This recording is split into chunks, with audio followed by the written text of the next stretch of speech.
started their fellowship gathering there. Fellowship of Filipinos, particularly in Ontario. Brother, my sister-in-law is from Saskatchewan. Is far from...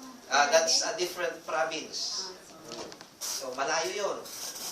No? Ang Saskatchewan, isang probinsya yun. Malayo pa sa Ontario. I think may church din doon sa Saskatchewan.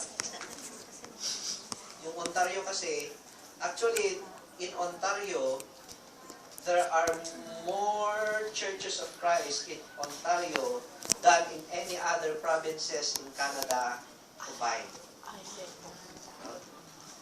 So, but in Calgary, there are several churches of Christ there also, but most of them are instrumental. And there's one which is a non-institutional Church of Christ. That's why mga kapatid ko, sa bahay na lang sila nagsasambahan. So did you meet Rowena then from London? Yes, met Sister Rowena, Sister Judy. Rowena Gamurot? Not Sister Rowena Gamurot. Sister Rowena is also from, there are several Rowenas there also. They came from Yunlong? That's Yeah, from Yunlong. Sister Rowena Gamurot now, they mentioned nasa Edmonton na siya. No, Sa Saskatchewan na. Okay. Kasi dati, malayo yung sa kanya sa church.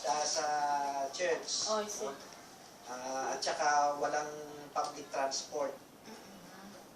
That's Actually, ang isang community ng Canada ay mas malaki pa sa Hong Kong. Pero ang population ng Hong Kong ay mas malaki sa population ng buong Canada. Kaya napakalawak ng Canada. Ada-ada-yoda. Kakalayo. So isang community lang yun, mas malaki na sa Hong Kong. Imagine. I'm not talking about the province. No? Isang city lang yun. Mas malaki na sa Hong Kong.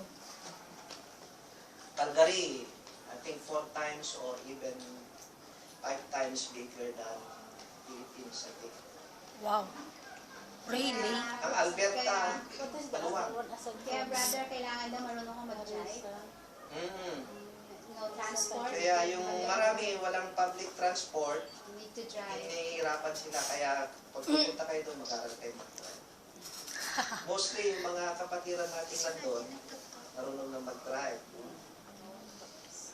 Si Sister Judy, nag-drive siya. Do dadalawa lang silang mag-asawa, wala namang anak. Laki ng bahay nila. Sabi ko. Sayang. Sayang. Okay, ako'y nagagalak. No? Actually, nag-send lang ako ng message kay Sister Adeline. Pinupumusta ko kayo. Sabi ko niya, pati pumunta ka, ika na. So, nagagalak ako na makapunta rito. Actually, ang talagang plano namin, nakaplano kami ng family ko to be back here in May. Kasi kailangan namin pumasok ng Hong Kong every 3 years. Sa akin, okay lang kasi kami ng misis ko, March 2012. Alis kami ng Hong Kong, so 2015 pa sana. Pero yung tatlong anak namin, May ng 2011 pa sila umalis ng Hong Kong. So,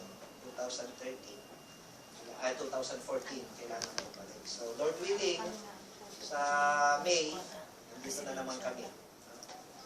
At sana wag kayong magsawa.